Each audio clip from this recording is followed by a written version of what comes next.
Well, hello everybody. This is our second online class in our TCNJ lecture series, Caves to Cathedrals, and we've gone through the ancient world. We are about to enter the medieval world. I felt that under the circumstances, I'm rather anxious to get to the cathedrals. So I'm skipping one lecture on the Byzantine art that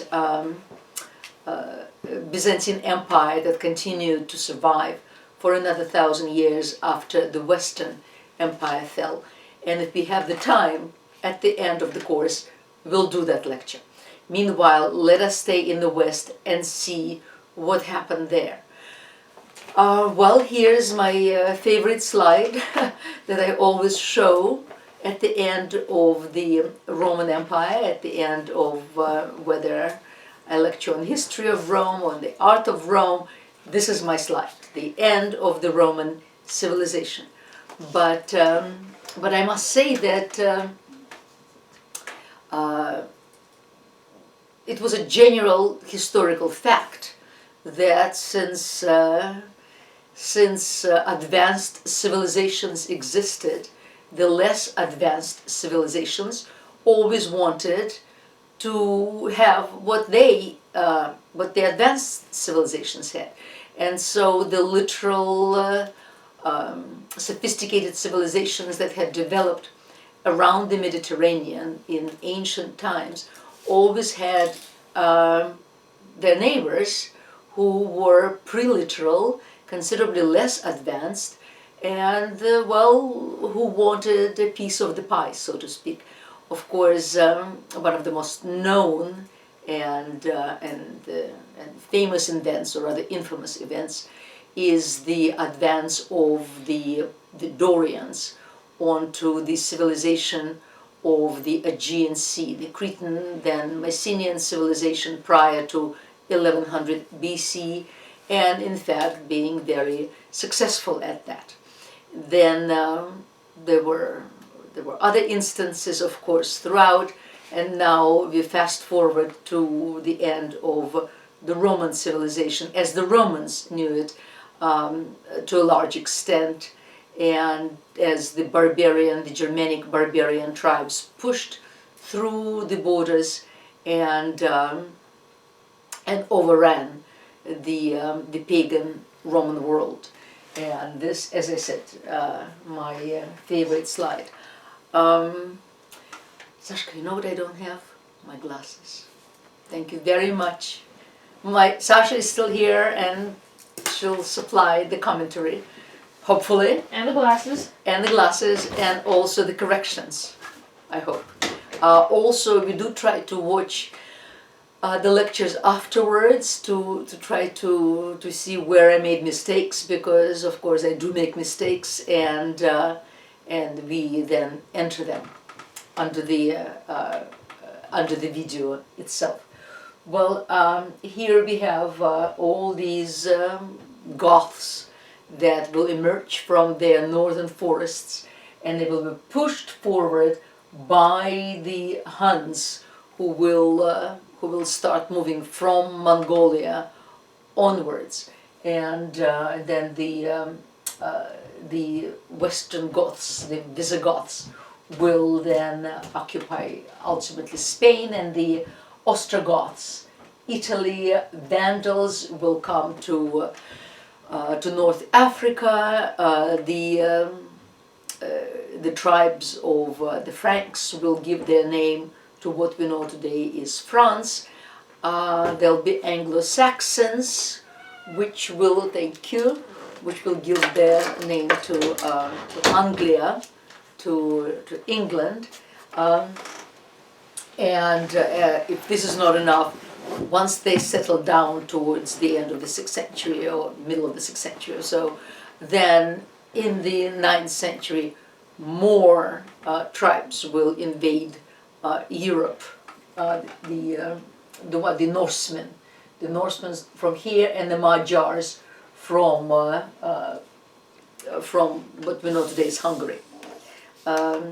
let's see. So here they are, looking very dangerous, overrunning Europe everywhere. They have the Ostrogoths, the Visigoths, the Burgundians, the Vandals, the Franks, the Angles and the Saxons and the Lombards. The Lombards will invade Italy in the 6th century. And then, of course, behind them are the Huns, who are pushing them all onward. What will happen is that in the year 410, Rome will be invaded and will be sacked for the first time in the last, 700-800 years. The Alaric, who was the king of the Visigoths, at first, in fact, attempted to go east into the Balkans. He ravaged Attica, and he spared Athens because Athens just immediately lifted their arms and said, "No, just don't hurt us, and by all means, welcome." And he did come to Athens. This is an imaginary painting of Alaric in Athens, sitting there as the tribal chief that he is. He wiped out the last of the mysteries at Ulysses, which was a tradition of these esoteric religious ceremonies that lasted since times immemorial. And then he went further into Peloponnesus and captured Corinth, Argos, Sparta, selling their inhabitants to slavery. When he was gorged on the Baltic, on the Balkans, I'm sorry, he turned his attention west, and he did sack Rome in the year 410, after which he proceeded south and then died shortly thereafter. This was not the end of the scourge, of course. More Germanic tribes will come, and ultimately, in the year, at the end of the 5th century, in the year 476, the last so-called Roman emperor, who was only the Roman emperor, a joke that it was. His name was Romulus Augustus. They called him Romulus Augustulus, the tiny little thing that is. He only lasted a year, and then after which the Flavius Odoacer, who was a soldier of Germanic descent, invaded Italy, deposed Romulus, and became king of Italy. And he will be king of Italy for, well, sufficient amount of years. Again, you already have actually this this PowerPoint on your canvas through the College of New Jersey, and you'll be able to read the writing on the slides. He was a military leader in Italy. He was the one who led the revolt against the remnants of the Roman Empire, and then, as I said, with the backing of the Roman Senate, in fact, he became king. He will not abolish the Roman Senate. I mean, he had no tradition of administration, so he had to have someone who would continue to do it for him, and thus the remnants of the Roman administration were left, and the Senate was left there. The senators continued to exercise certain powers, but the Germanic king was now head of the state. He lasted a little over 15 years, and then he, in his own turn, was deposed by an Ostrogoth who spent some time in Byzantium. So he was not entirely savage. He was somewhat civilized, and he became Theodoric the Great. And what is this? I have no idea. But oh, I see. He will rule from 454 to 526. A very, no, that's when he was born and that's when he died. Sorry. He will rule from 471 to 526, which still is almost 55 years. That's a very long time. And interestingly, again, he kept, of course, the Roman government, Roman administration. By this time, economy was in shambles, of course, agriculture, trade in general, Roman roads were in disrepair, the aqueducts were still in place, not yet. They will be destroyed soon enough, but they were still in place. So water still reached Rome. And as I said, under him,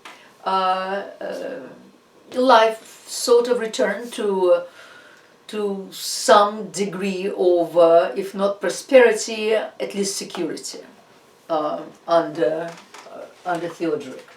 But by this time, again, you probably saw this map before, the former Roman Empire was split into the Eastern Roman Empire, which is the Byzantine Empire, which will last for another 1,000 years until 1453, when the Ottoman Turks will conquer and sack Constantinople, right there. Whereas the Western Roman Empire is now sort of a quilt, a patch quilt of Germanic kingdoms. And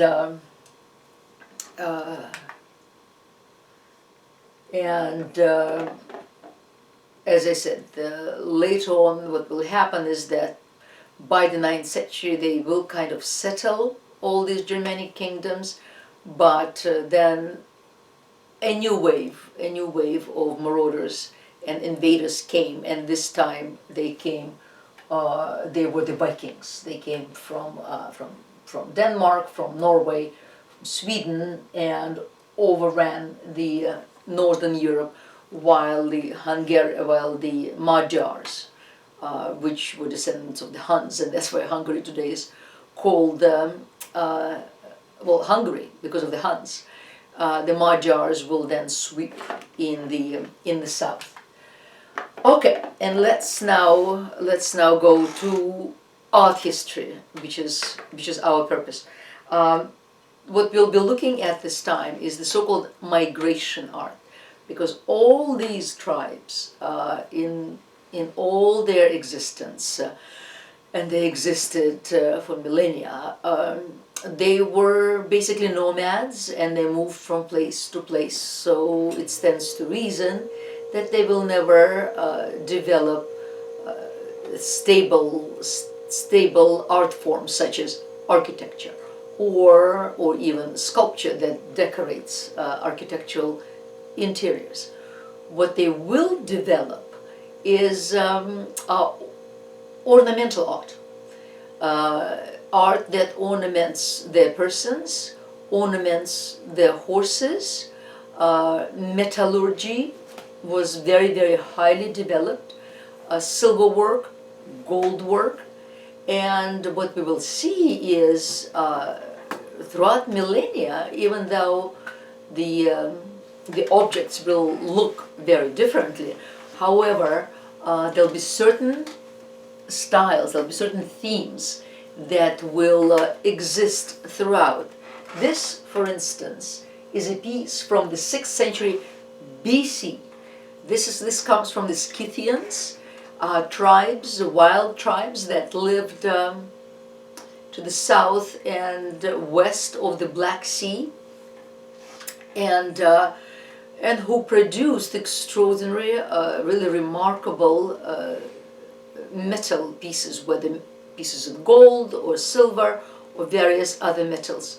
The Greeks regarded them as beyond savage, and but nevertheless were fascinated by their production, and certain of their items, in fact, were found in in Greece, Russia, of course, the Moscow State Museum and St. Petersburg, they both have spectacular collections of Scythian art, and some of the miniatures are just remarkable. One can hardly believe that it could be done without a magnifying glass.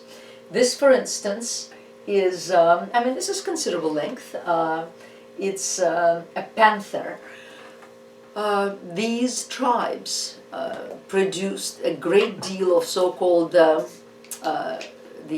animal art, because they lived among animals, they lived in nature, they were wild tribes, and nature impacted them greatly, and nature, they imitated certainly the animals.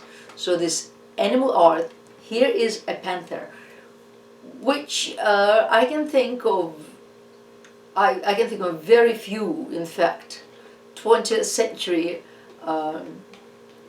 so-called modern sculptural pieces or ornamental pieces that equate this piece in its extraordinary force, sincerity, and viciousness. Really, I mean, here is the pen. It's extremely stylized in very powerful blocks. And very determined blocks. The execution, the style is as determined as the animal itself, or panther herself. The neck with the head, then the front paws, and then the back quarter, all are very remarkably projected, and then this vicious mouth that is half open, and the teeth are showing. She's obviously not happy. And yet there we go to the ear, and the ear is done in this spectacular cloisonné.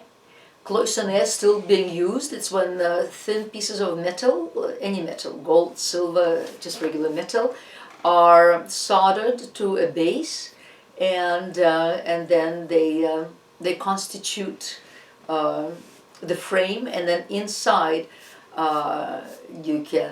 one can insert glass, molten glass, glazes, or not glazes, precious stones. So all of this is done here in this sudden decorative style, which is just so lovely when you really think of the aggressiveness of the animal himself. And then the tail is done also in tiny little panthers. So maybe it is a she. And then so are the paws of the animal. They're all tiny little panthers. Really a very forceful piece. I'd love to have this as a brush. A little smaller, obviously. So, but this is 6th century BC. Watch. And now we journey 1200 years later, and we come to the 7th, 8th centuries works of Germanic tribes, and again they're ornamental. They could be brooches, or they could be buckles. This is a buckle. This is a buckle. This is a brush that holds something together clearly. And what you begin to see here is, just as horse gear requires a great deal of interlacing of leather, you see this interlacing very powerfully appearing in these objects. All these interlacing right there, and beautifully done. Sometimes they're symmetrical, sometimes not necessarily symmetrical, but here they're symmetrical. This is more of a geometric interlace. Also, by the way, also done in cloisonné, right here. And here we see the bit of the animal interlace.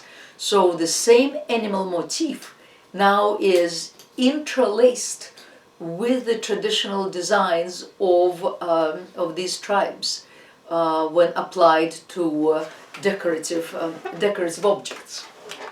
And so we will have polychrome, we'll have animal interlace, geometric interlace. We will also have abstract interlace. So all those interlaces will be very much there. And many of these things are found in ship burials, because the back in Egypt, kings were buried in pyramids, and in Mesopotamia they were buried with great panache, with a great number of their retainers killed at the same time as they. And Greeks, Romans built themselves mausoleums, and the Germanic tribesmen and the chiefs, particularly the northern tribes, their life was the sea, their life was their ship, and in their ship they were buried. And a very famous burial was found at the Sutton Hoo up in England, and it goes back to the first half of the 7th century. I think the British Museum has many things from this. Actually, this thing, I think the British Museum has this purse cover. This is a purse cover from that burial, and the base has deteriorated, has been lost. It must have been some sort of bone of marine animal or what have you. And then on top of that bone were attached these metal pieces which did survive. And here we have the example of everything: the animal interlace, the geometric interlace, the abstract interlace. Everything is there. And the polychromal work is there as well. So on top, this looks like an animal interlace, and then animals now are given very stylistic, very elongated forms, but one can recognize them. On each side, there's kind of a combination of abstract and geometric interlace. Then in the middle what we see kind of look like elephants, but obviously they were not elephants. They're actually eagles, the birds, or whatever birds they are. Oh wow! Right here with elongated beaks. You see that? Yeah. Yeah, and they're ducks. So these are the eagles that are hunting for ducks right there. All very stylized, and all of it is still cloisonné. All of it, and then on each side there's this rarest of animals in the early medieval art, man, because for some reason animals they portrayed, men they didn't really know how. But here we have, there's a man here, and there's a man there, and on each side is what's presumed to be wolves. And it kind of looks like one of those hieratic images from Mesopotamia, when you have a column and then a lion rampart on both sides, and that's what these look like as well. It is quite astonishing that it survived, and that the pieces were found, even though the base was, of course, destroyed. But this sort of things were produced. These are the ships. Again, this is the kind of ship that our chieftain was buried in. And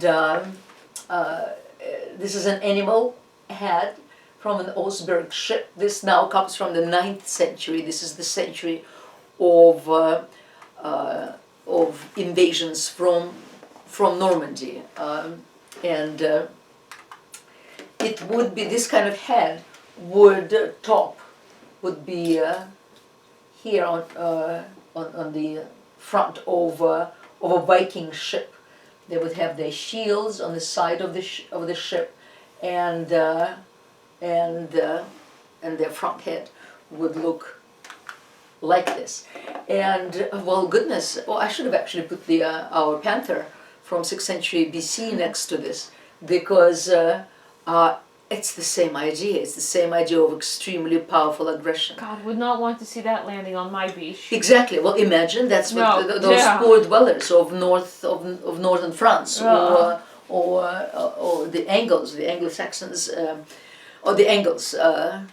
That's exactly what was landing on their beaches and going down their rivers. And you can imagine those mothers and children were absolutely horrified, and that was very much the purpose. But look at the interlace. Look at the very elegant, intricate, beautiful work in this. And this also comes from a ship burial. And then here we have just sheer geometry. Looks like our oak floors, right there on the front of the face. And this would also be painted. So you can imagine here. Oh, what happened? Oh, here. This will all be painted. So the eye would be painted. Everything would be given the maximum of aggression, the maximum of anger. Very threatening. Yes. Yeah. And now we are going to go to a tiny little place called Skellig Michael. It's right here. It's to the it's on the northwestern. It's off the northwestern shore of the fjords of Ireland. Right here, Skellig Michael. You see, right there. Here, this is England.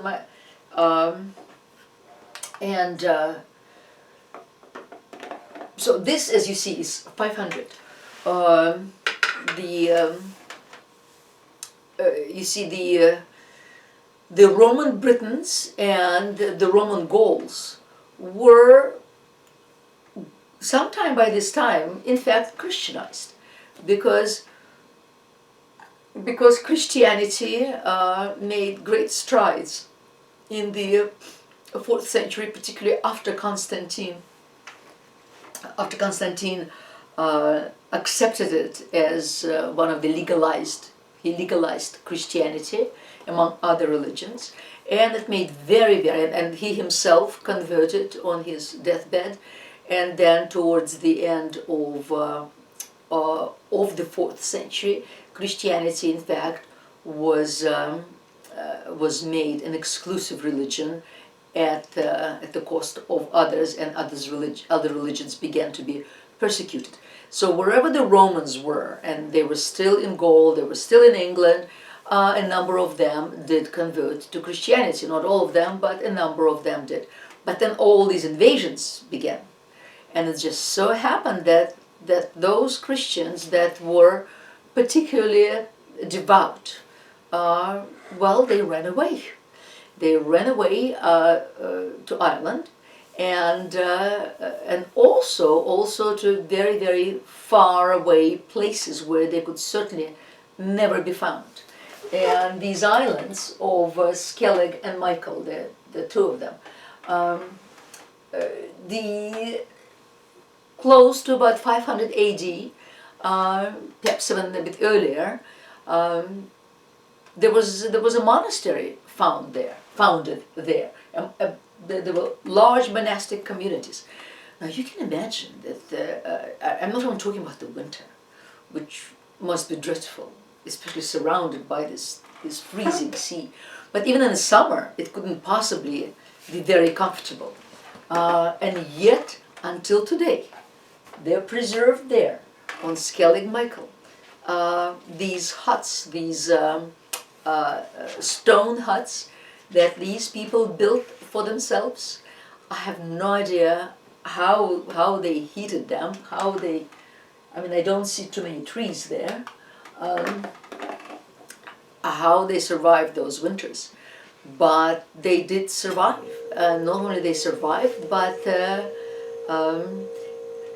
from there, into Ireland, and then to England, and and Europe.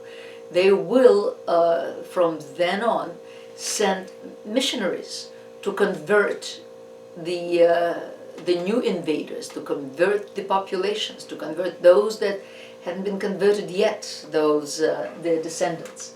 So there's Celtic Michael, you see, right there.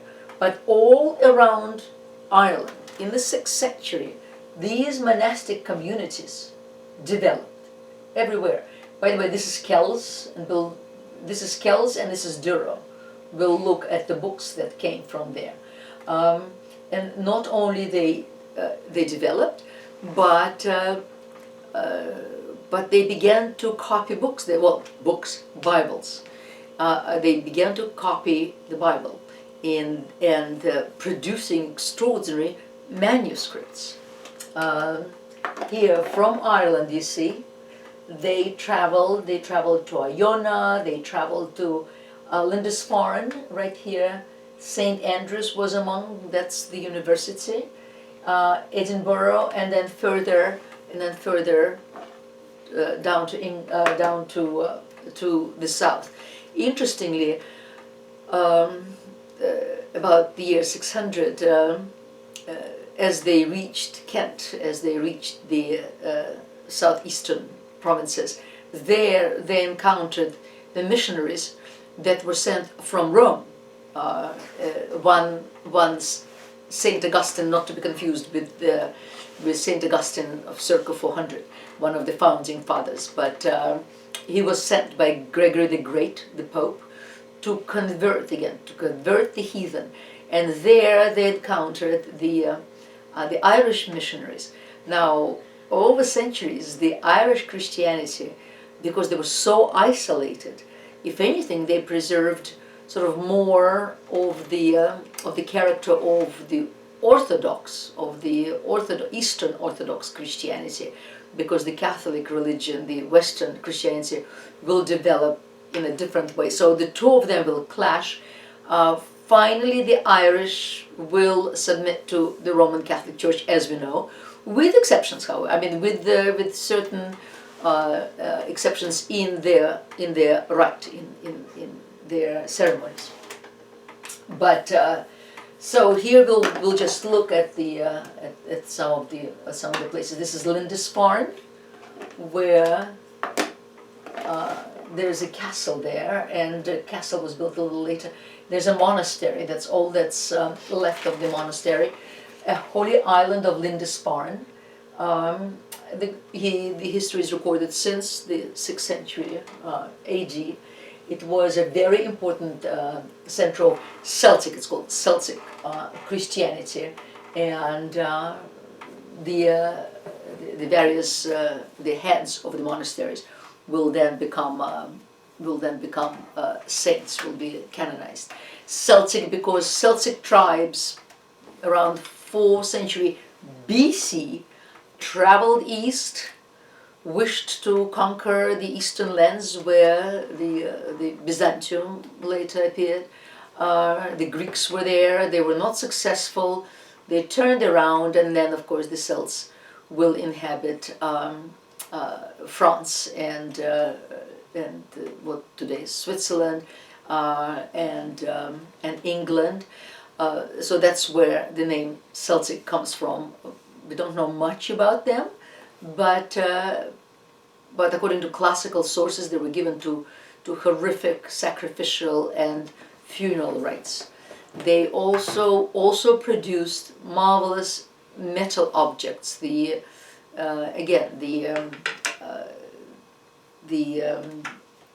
same objects that not the same, but similar objects to the Germanic tribes, and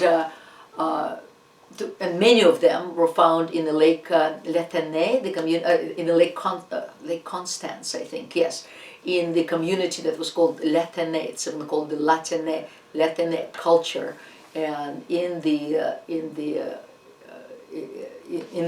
lakes there, some of them were found with a great deal of beautiful metallic interlace. So that's where we get the name Celtic. The monastery is destroyed because you remember that that in the early 17th century, around 1630, Henry VIII, who couldn't get a divorce from Rome because Clement VII was just not in a position to grant him a divorce for various reasons, he then just went his own way, so to speak, and converted the country into Protestantism. Not quite, it will be known as Anglican Church. But while doing that, he also destroyed the monasteries. It's called, in England, the period is called the dissolution of the monasteries. The monasteries were incredibly rich, very, very wealthy, but but most of their fees that they collected, a lot of it they sent to Rome. And there Henry VIII sort of killed two birds with the same stone. He got himself Anne Boleyn. He divorced his wife, and he also acquired all the enormous wealth of the monasteries. But the monasteries then consequently fell into disrepair and actually became stone quarries for surrounding villages, for surrounding settlements, so that they could build their own homes from the masonry that was already there. And thus we begin to look at this. It's called Hyberno-Saxon manuscripts, because Hyberno, that's the part that comes from Ireland, and Saxon, that's the part that comes from the Anglo-Saxons. And once the two of them sort of came together, they produced these. They're still called insular artistic style, because a lot of them developed up north in those monasteries or in Ireland. So Hyberno-Saxon style in Western visual arts, it's the decorative vocabulary that resulted from interaction of the Irish or the Hibernians and the Anglo-Saxons of southern England during the 7th century. Remember, circa 600, the two of them came together. The missionaries from the north, the missionaries from the south, and they rather came to some sort of an agreement, fortunately. So, Lindisfarne Gospels come from this very monastery. There it is, right here. It's a little island, actually, off the coast of Scotland. And it is a gospel book, a book that consists of 4 gospels, and we'll talk about them. Probably produced around the years, in the early 8th century, off the coast of Northumberland. That was the time when the king of Northumberland, when the Anglo-Saxons invaded England, and that the so-called Romanized Britons went Wales, Ireland, but they subdivided England into sort of 7 kingdoms, and one of them was the king of Northumbria. So he invited the Irish missionaries to come and to build that monastery.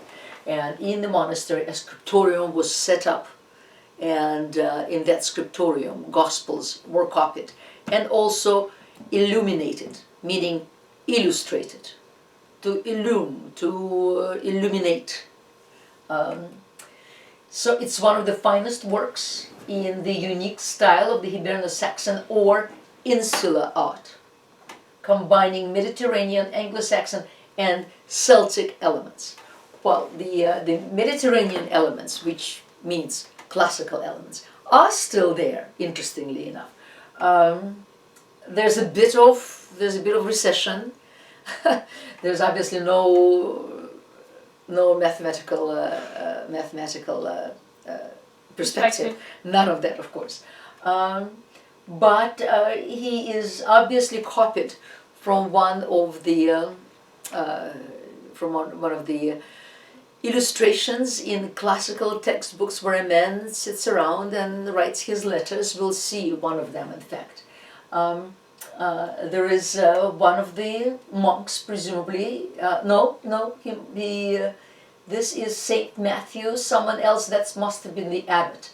One of the abbots who was later canonized, that is peeking out, ready with still another book, or happy to have a book in his hands. Very funny the way he's peeking out of the curtains, and that sort of comes from that interlace, because you'll see all sorts of little animal heads peeking from letters and from curtains in those illuminations. And now this is Saint Matthew, and that is why we have a little angel on top of him. There are four evangelists. So the first is Saint Mark, and his symbol is a winged lion. Then there is Saint Matthew, and his symbol is an angel. There's Saint Luke, his symbol is a winged bull. And finally Saint John, and his symbol is an eagle.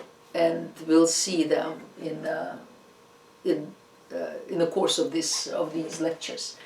So there is clearly some sort of a reminiscence of remembrance of what classical art may have been.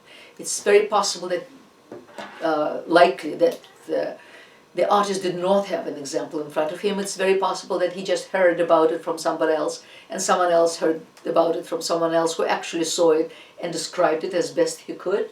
And then the utter flatness and the bit of the decoration, that of course all comes from Hyberno-Saxon art and unfamiliarity with the classical examples. Also the striations, the little striations that are done on the cloak of Saint Matthew. They have no idea, of course, of light and shadow, or how to model in perspective. None of it is known to them. So this is rather a childlike art, but, well, there's that rare animal, the man, and we actually have three of them. One full man, and then the other half, and then a head of still the third. But once they start doing decorations, that's where they are brilliant. Whether the little... But it's still trying. I mean, you got they're so clearly just struggling to push through those boundaries. I mean, they are trying to... They're not giving the bench more than two legs, but they're trying to suggest that there are more than two legs. Right. And you know that carpet doesn't look great, but at least it's less of a rectangle and more of a receding. Right. And they do want to show you that he does have 2 feet. So instead of doing one foot next to the other, so you couldn't see the other, they put them sort of one in front of the other, sort of as Egyptians did it. But they angle the right foot to make it slightly on its side, so that just did. That's true. Exactly the way that if one foot was extended and the other wasn't, that's the true. one closer to you would roll onto its side. Okay. Just naturally. Yes. They're trying. We have a defender in our midst. I appreciate the attempt. Yes. Hey. Now this fellow clearly saw some classical examples, whoever did this illustration. This is a rather extraordinary piece. The Codex Amiatinus is the earliest surviving complete manuscript of the Latin Vulgate version of the Christian Bible, and produced about 700. The Bible, which consists of the Old Testament written in Hebrew/Aramaic, and then the New Testament, originally written in sort of Vulgate Greek called Koine, was translated circa 400 by one of the founders of the Christian Church named Saint Jerome into Latin. Again, rather primitive Latin, because it was meant for the population, and much of the population was illiterate and those who could read may not be great readers. They could understand simple words but not sophisticated text. And as a result, that Bible is called the Vulgate. It was for the vulgar. For the vulgar meaning for the people. Yes, for the people. And just recently converted as well. But nothing remains since 400. We do not have copies from 400 to 700. So this codex is actually the earliest surviving complete manuscript of the Latin Vulgate, meaning both the Old Testament and the New Testament, because I mean, that was a very big book, especially the Old Testament. The Old Testament is very thick, and then the New Testament is 1/4, probably less, but still, altogether, it's a very big book. Obviously, there is no printing. It was extremely expensive to copy it. It requires a great deal of labor. And therefore, very often just parts of the Bible would be copied. The Psalms, for instance, or just the four evangelists, the four Gospels would be copied, just parts, or say the Song of Solomon, I mean something like that. But to have a full copy is very remarkable, and that's the one. Produced around 700, again, northeast of England, in the Benedict monastery of Jarrow, something Jarrow, in the Anglo-Saxon kingdom of Northumbria, in the same kingdom, and taken to Italy as a gift for Pope Gregory. So therefore, it's probably in the Vatican Library today. One of the 3 giant single-volume Bibles then made at this monastery, and the earliest complete 1-volume Latin Bible to survive. And whoever was doing this was familiar with classical illumination, with classical illustration, because here is, even though he's sitting in the same position, right there with the 2 feet, you see, but and of course all the angles go every which way, and whatever he has on his lectern, or is this a table? No, this must be a table, because there's a dish on this table, and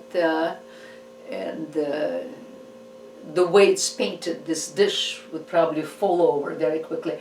The most important thing is that all these Bibles that are being produced and that are being copied, and I mean, he has certain idea of the light and the shadow. Look, he definitely conveys the part of the bench that's in the shadow darker, and the one that's illuminated lighter. So he has an idea of classical illustration, but obviously it's hard even to call it provincial. It's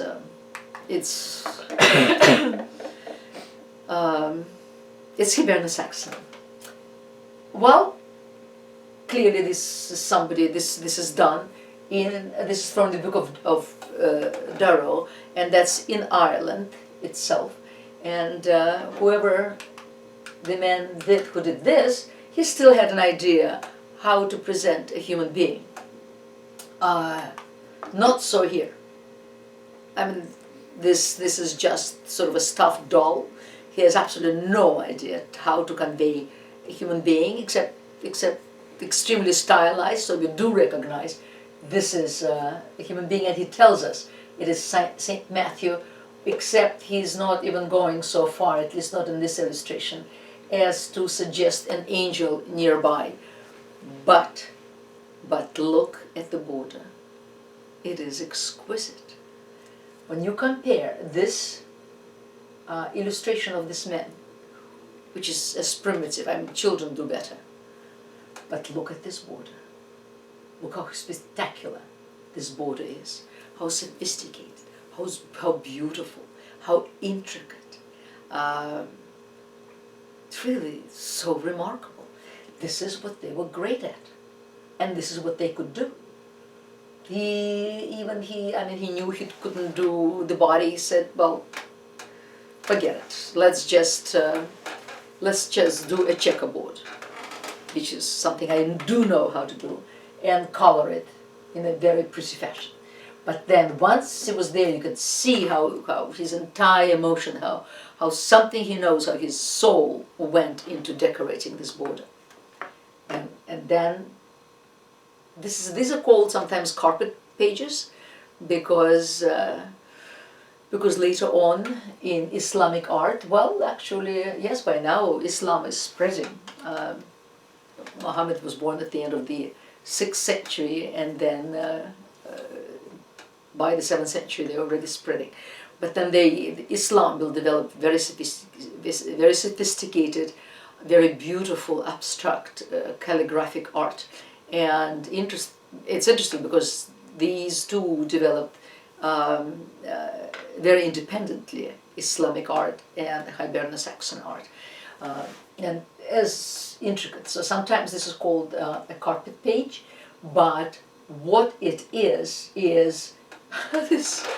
this inexpressible, really, skill. All of this is done by hand. In the north there isn't much light, remember? It's all perfectly symmetrical also, against the circle, or on each side of the cross. They know their circle, they know their rectangle, they know their square, which, interestingly enough, are the foundation shapes of classical art, of classical and then Renaissance art. So it's fascinating, and they have no idea of classical antiquity, and yet this just shows that these basic symmetrical principles that exist in nature, that exist in the universe, are felt deeply by those who have the soul to feel and the skill to convey it. This is animal interlace and geometric interlace, and it's most amazing. There's a cross in the middle, right here, then a circle, and inside the circle more circles and squiggles. Everything is very symmetrical. Then the same design is repeated here and here and there, and there are little heads of creatures coming out. And these look like belts. These creatures are extended. They look like belts, like that same leather gear that was used for horse gear by the nomadic tribes. I mean, it comes from these very people, from these same people. It's that same interlace, fascination with interlace and ability to do it, that now found its way into the religious art. Oops, this one is not very much in focus, but this is meant to show you the different intricacies in the design. But this is the best image, and then also here, and everything is symmetrical, everything is beautiful, everything has, I mean, practically a classical feel to it, in terms of symmetry and balance and proportion. That's what I mean. Of course, inside there's endless movement and energy of these creatures who crawl all over the page in a very intricate, beautiful pattern. But the overall structure, yes, kind of classical. Okay, we're going to look at the most extraordinary page known to man from the early Middle Ages. The page is called Kai Ro Yota. So, and it was done, well, we don't know. It was done in England, presumably. One of the the book was created about 800 by Irish monks in the monastery of Iona. Iona, which is right here. The Irish monks came to Iona, built the monastery there. So here's Iona. Presumably it was created in Iona, But then there was a particularly savage assault by the Vikings, and at which point then the monks went back to Ireland and left it in the monastery of Kells. So today it is called the Book of Kells. Let me tell you about Kai Ro Iota. Here it is, it just say Kai Ro. So one of the oldest Christograms is the Kai Ro Iota. What it does, it consists of the superimposed Greek letters, 3 letters. One letter Kai looks like our X, one letter Ro looks like our P, but in the Greek alphabet our P is R, and then Iota, which is our I. And these are the first 3, not 2, first 3 letters of Greek Christ. Here's Christos. In Greek it's Christos. So first this H is read as Ha, P is read as R, and then I is E. So that's S-T-O-S, Christos. And so you have Ha, you have Ro, and then the back of Ro is I. So it's called Kai Ro Iota. That's another symbol. You have a Kai Ro Iota in the middle, and then this is also Alpha and Omega, the beginning and the end. But in the middle you have, there's the I, and there's the Ha. So Kai Ro Iota. And this page comes from, as I said, it's called the Book of Kells. The book presumably had a treasure binding. At the time, these books were so expensive, they were so valuable. So the front and the back of the book, I mean the book was bound in this very heavily, sometimes just pure gold, but certainly silver and maybe gilded with precious stones encrusted into the design. And these were the first that were lost because, of course, the Anglo-Saxons, they couldn't care for the book, but they did care. They recognized the treasure of the binding, so that is lost. One of the most sublime examples of medieval painting ever seen, the monogram. Monogram, oh, you probably know. Monogram is when you take several letters, you put them together in one in one design. You see it very often engraved. Silversmiths engrave it. You want to give a present to somebody, you take their initials and you put them together in one monogram and engrave it on something.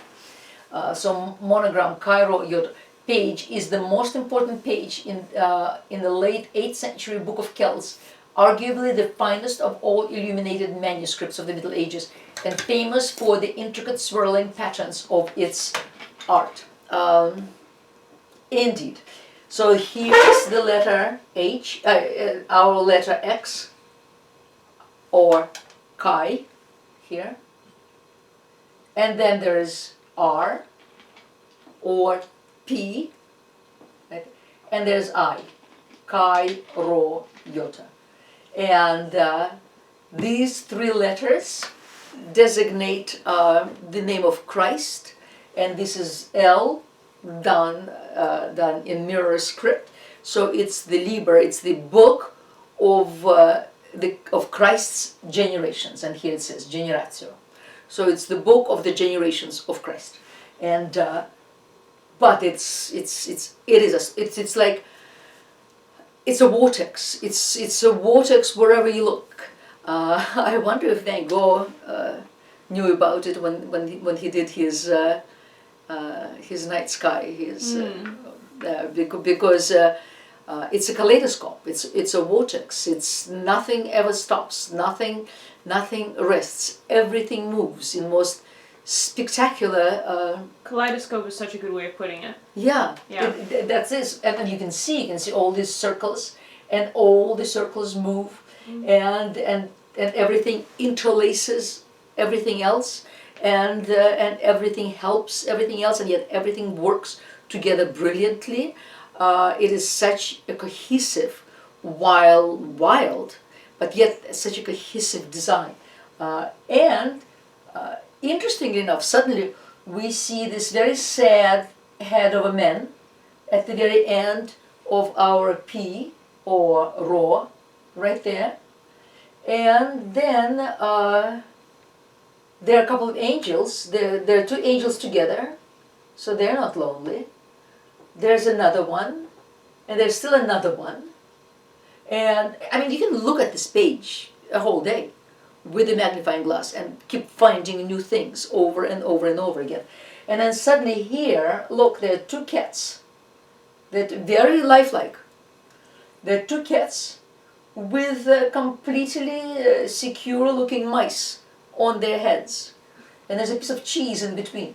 I think there are more mice. Who did it? How they did it? It's astonishing. It's just amazing. How long did it take them to make it? It's hard to imagine. There's here, following a particular savage Viking attack. Oh, here it is. The monks, together with their collection, moved to the Abbey of Kells in Ireland. The ornamentation, what I call the binding, a typical example of Celtic metalwork art, included a gold cover encrusted with precious stones. But these were turned off when the book was stolen and the rest thrown in a ditch, where it was recovered. Wow. And then returned to the abbey, right? Yep. Here, look. Here's the head. You see the head? Right there. And there are a couple of angels with wings. There are animals everywhere here. There's another angel right here. He's holding, well, it doesn't look like a cross, but now it does. It does and it doesn't. And these angels wear lovely clothes, actually.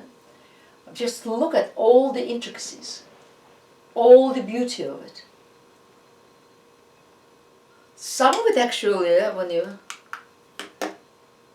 So I wonder if the Art Nouveau didn't look at something like this. No, seriously, because all the organic forms that are there, it's all very organic. Little flowers here and there. These are all the flowers I used to pick in the forests in northern Russia.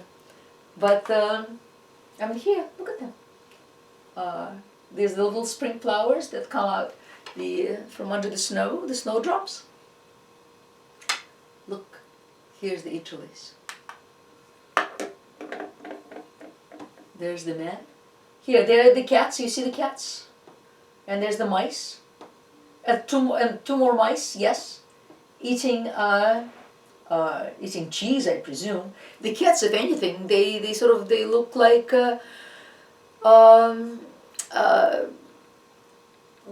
nannies looking after children. No, seriously. Even because they have faces, and the faces are expressive.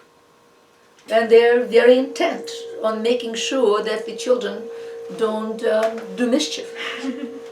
Oh, it's just a beautiful thing. A film, an animated film that we love very much, called The Secret of Kells.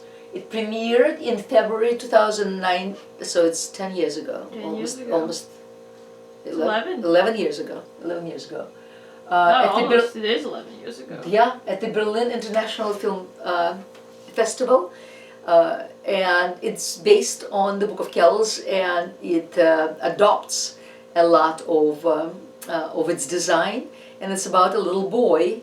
Yeah, tell us. No, go ahead, keep going. It's a little boy who is an apprentice, right, in a monastery. Yeah, it covers in fact, it has the scene where the cover is torn off and the book is thrown down. I remember at the end. Yeah. Not at the end. Like in the book, it's there. Okay. No, because the book goes at the end of the film, no. No, the book the film keeps going. Okay. I'm saying it's not at the end.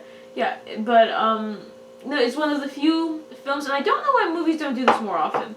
It's one of the few movies where the art style of the movie matches the art style of the artist who is the main character, because the main character is an artist, so it stands to reason that the world he sees matches the art style, and so the art style matches the Book of Kells, but it also, you you can tell that it's the way he sees the world. The trees look like illuminated trees. I can only think of Secret of Kells, Frida, and ironically Spider-Man Into the Spider-Verse are 3 movies that all intentionally have the art style of the film reflect the vision of the artist whom they're following. Okay. Yeah. It's brilliant. It's a wonderful So it's a wonderful film. I know you're busy now, but your children may like it. It's an hour and maybe 20 minutes. It's a bit of a tearjerker. It's really good. Right. Here are these, as I said, from the Book of Kells also. As I told you, 4 evangelists, 4 gospel writers, and what it tells you here is that when you see an angel, however awkward looking, that's the Gospel of St. Matthew. When you see an eagle, that's the Gospel of St. John. This is actually supposed to be a bull, believe it or not, and that's the Gospel of St. Luke. And no, that's an eagle. Eagle. Oh, wait. Good job. This is the bull.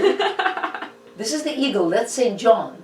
One's an angel, and what's the last one? Angel, lion. That's supposed to be a lion. Oh, no wonder he looks unrecognizable because, well, they don't know what a lion looks like. The thing you thought was an eagle is a lion. Right. That poor illuminator. Yeah. Well, look at this. I'm seeing. I'm not disputing. This is actually supposed to be a lion. But obviously in Ireland, or in Iona, they do not know what a lion looks like. It's just... For one thing, they don't know it doesn't have feathers.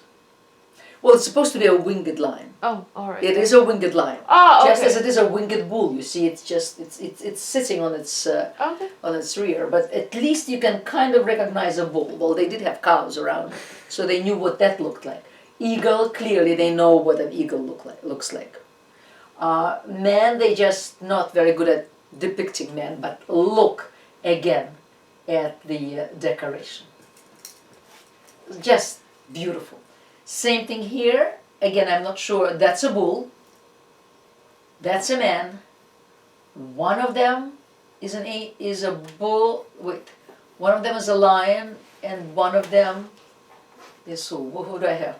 I have a bull, a man, a lion, and an eagle. Well, one of them is a lion, and one of them is an eagle.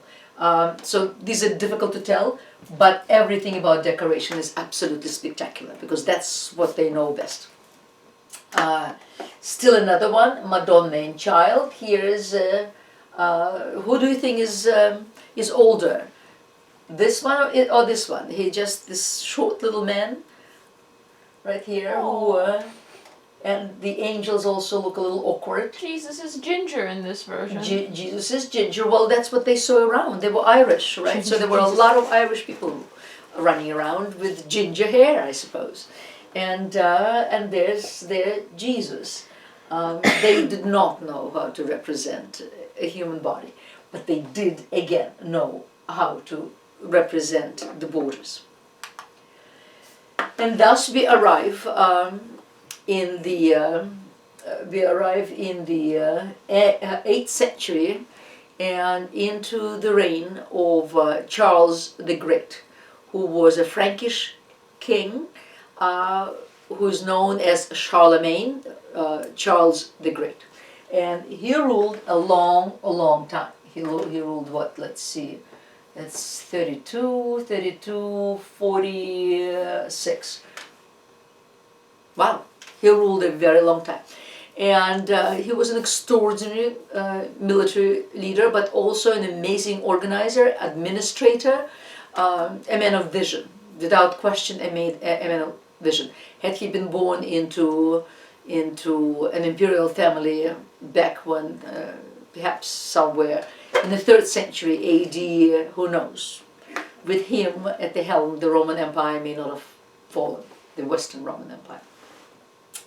This is a sculpture of him in Paris in front of the Notre Dame Cathedral. They probably have removed it by now just because they're fixing the cathedral, rebuilding the cathedral.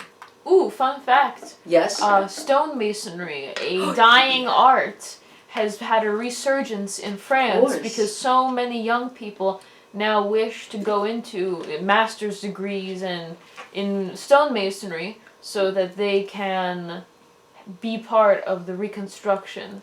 You need a master's degree in stonemasonry? I mean, don't you need just this fantastic specialist who shows you how to do things? I mean, they need to know the kind of stone. They need they need to make sure that it won't crumble again. I'm sure that. I mean, these guys who built the cathedral did not have master degrees. They were just stonemasons. Sure, and I'm sure that they don't want it to burn down again. So whatever they're going to be putting in the stone is going to be. I mean, I'm sure there are all kinds of chemicals.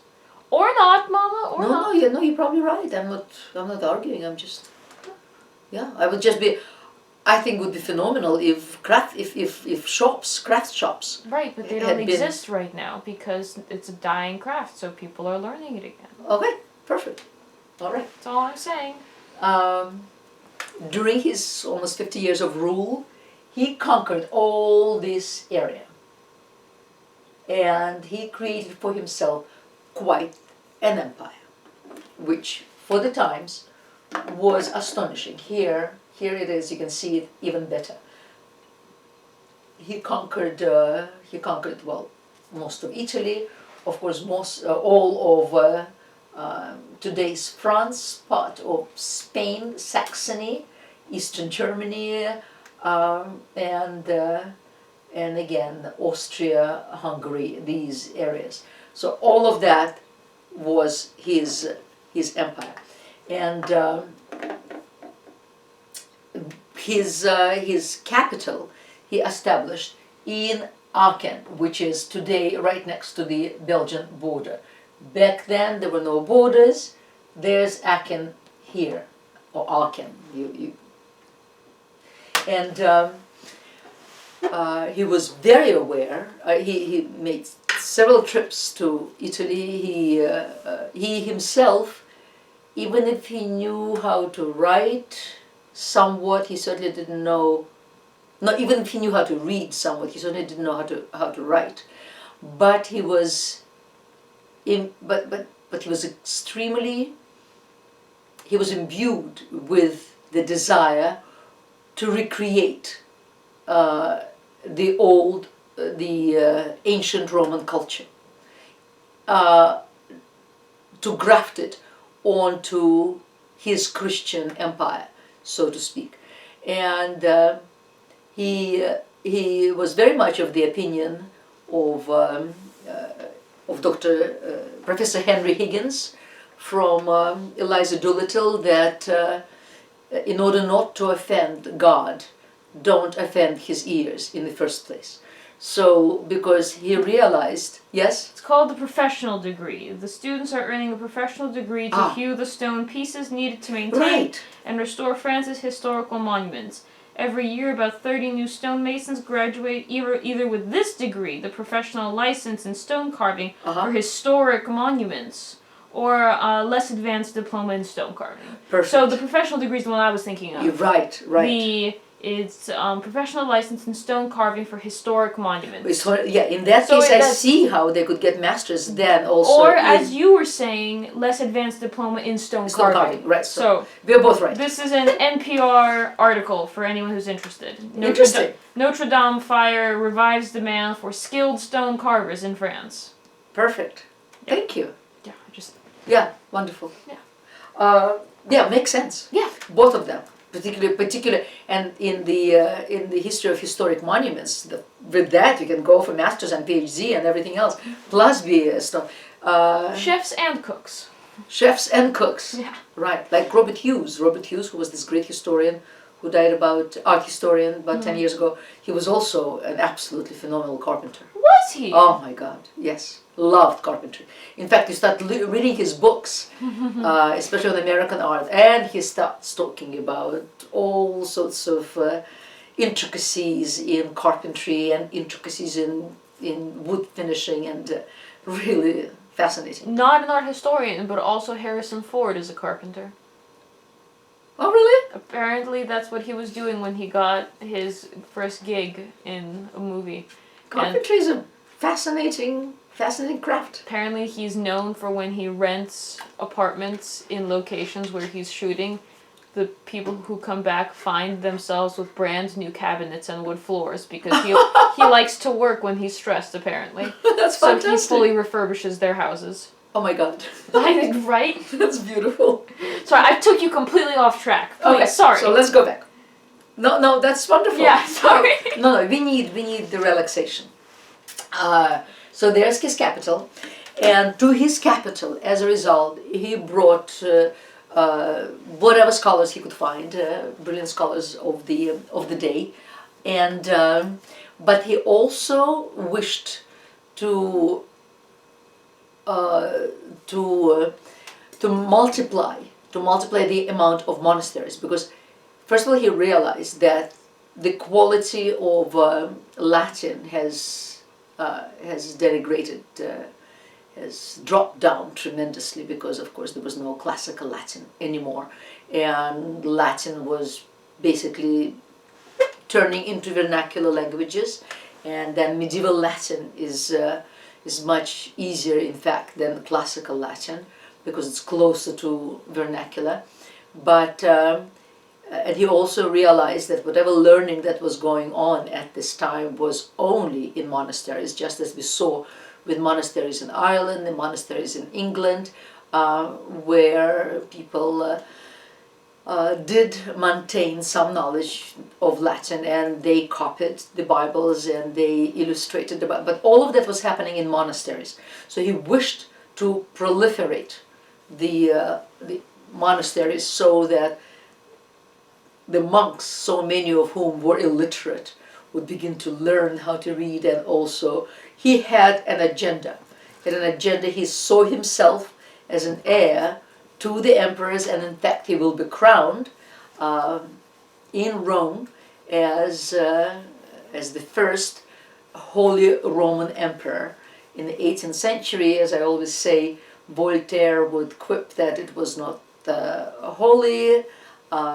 He was not. The emperors were not holy, not Roman, and they didn't have an empire.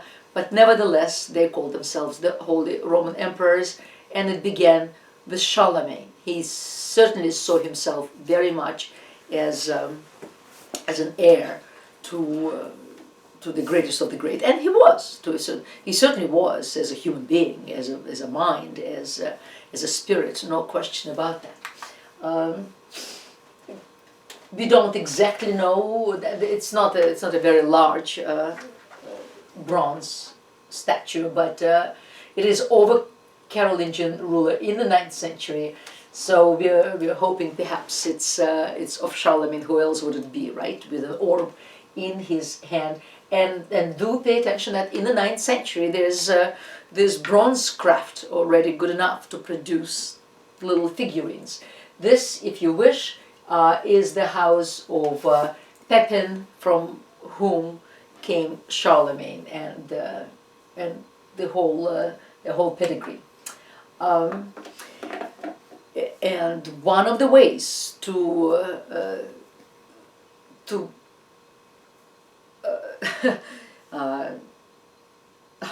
I can't find words. One of the ways to not proliferate. Give me learning was to copy gospels. Oh, okay. And to create gospels. Okay. Right. You said it already. Proliferate. You got it. Okay, thank you very much. Just push through. One of the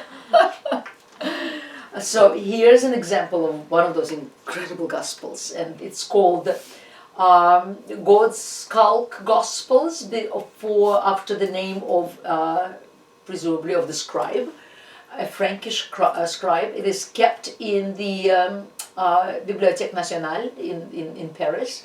Was commissioned by Charlemagne and his wife, and we even know when it was completed. So obviously it's all written in the gospel, and they're all done magnificently with gold leaf, and again the treasure binding, all of it is done spectacularly. So this, for instance, is one of the pages, Christ enthroned, from that same gospel, And as you see, they still don't know how to paint a man, but at least it's better than the one we saw before. And here is some of the interlacing, and Christ is sitting in front of some sort of a fortress that we see. They don't obviously know, again, light and shade and how to portray drapery. So, so these little lines are used, it's called striations, in order to show the knee. But he is shown frontally, which is not a very easy task. And he's blessing us, we see that as well. And he's holding the Gospels in his hand.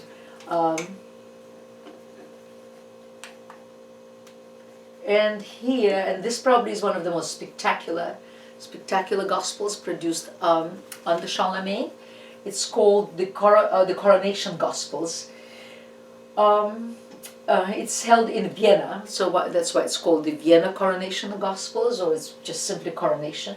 And it is late 8th century, produced at the court of Charlemagne in Aachen, and used by the future emperor on his coronation day, on Christmas Day 800, when he placed 3 fingers of his right hand on the first page of the Gospel of St. John and took his oath. That was the Gospel, that was the book. Traditionally, it is believed to be the same manuscript that was found in the tomb of Charlemagne when it was opened in the year 1000 by Emperor Otto III, Saxon emperor. And this is a later cover. The original cover did not survive, but this is a later cover. But you see what's meant by by treasure binding, by treasure covers. It's done in gold. It's done gorgeous sapphires, the emeralds, rubies, whatever. They were tremendous. These covers. And the Coronation Gospel, somebody was doing it who was very familiar with classical art. There's no question of that. Because when you see suddenly St. Matthew is transformed into a real man. In fact, this fresco comes from Pompeii of a Roman gentleman who is reading at his lectern, sitting there. He seems to be reading a book. But it's a very similar image now with of Saint Matthew, who is sitting at his lectern now writing a book. He's supposed to have an angel next to him. I don't see an angel. Maybe the angel got dropped off. He is wearing a Roman toga. You take away the halo, and this is basically. This could be done by a provincial artist of the Roman Empire. Yes, the perspective is not quite there, but pretty much everything else is. It definitely has its roots in late classical painting. Landscape is represented in the illusionistic, naturalistic style of late classical painting. You see what happened now. We are in the 8th century. And almost into 9th century. In the middle of the 8th century, in the East, in the Byzantine Empire, an emperor by the name of Leo III pronounced the so-called iconoclasm, which will last for 100 years. Iconoclasm means destruction of images. It's possible, I mean, Islam was spreading like a wildfire. And where was it spreading? Into the Byzantine Empire. So the Byzantines saw their possessions shrink and shrink and shrink. And it is very possible that that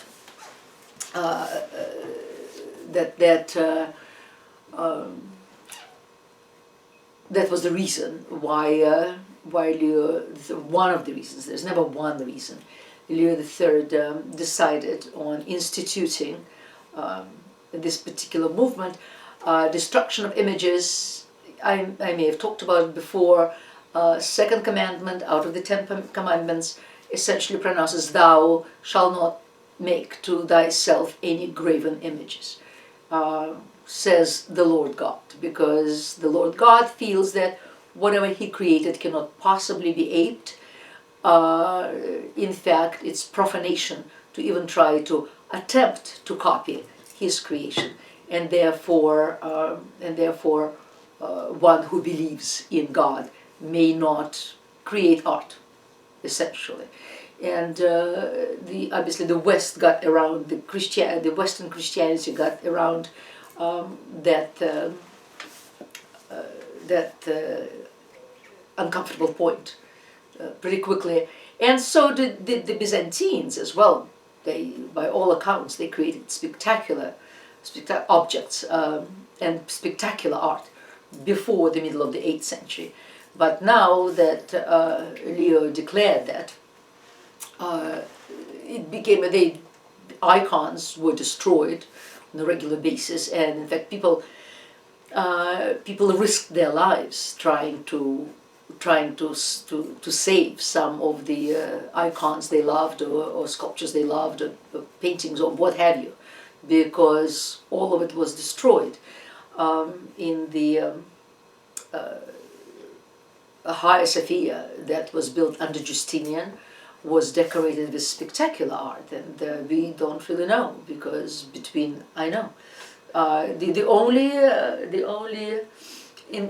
only hint of what it may have been is San Vitale in Ravenna, that we'll be looking at soon. But otherwise we don't know, because between that and then in the 14th century Islam will come there and destroy what was created afterwards. But so iconoclasm lasted between the middle of the 8th and the middle of the 9th century, and a lot of artists who found themselves not only without a job, but in fact in mortal danger, they came to the West, and they came to the court of Charlemagne, because there was Charlemagne who welcomed them with open arms.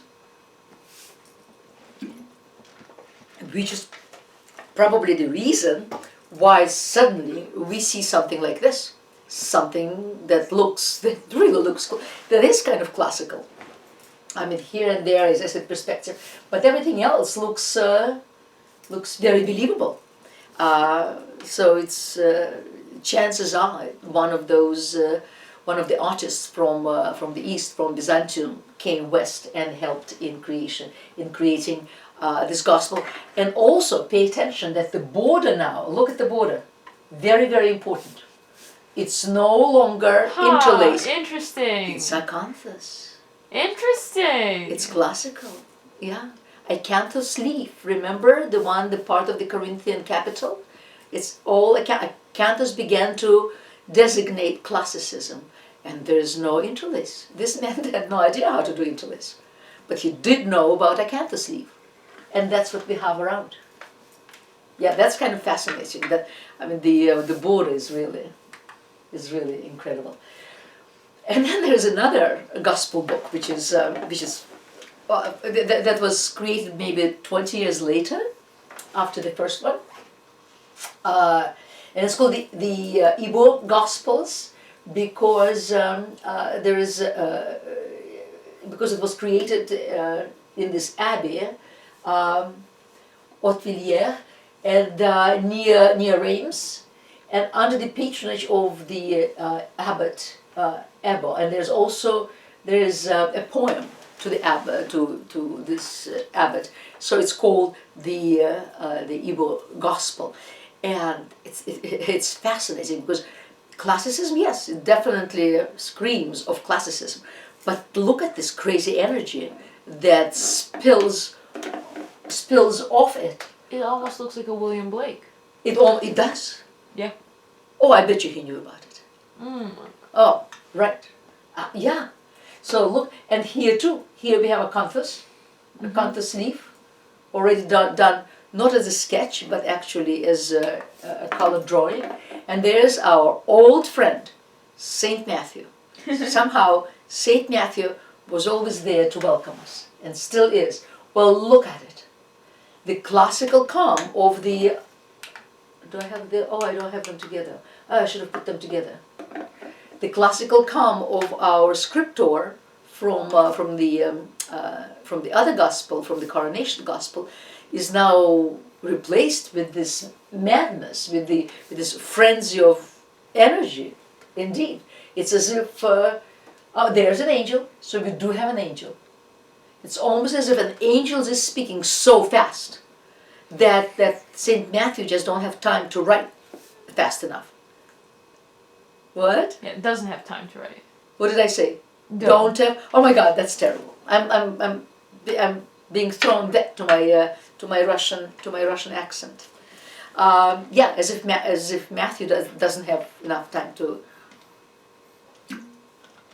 write. Thank you, Sasha. Please correct. Always correct. Well, you never know what you say when you keep talking. Because I feel like Saint Matthew from the Igbo Gospels, that I have to spill out whatever I can in the hours that are allotted to us on this subject. You're doing brilliantly. Well, I probably look like him too. So this emotionalism, the vibration. I know, right? My hair is all over the place. But you just know. Okay. Go back to your lecture. Okay.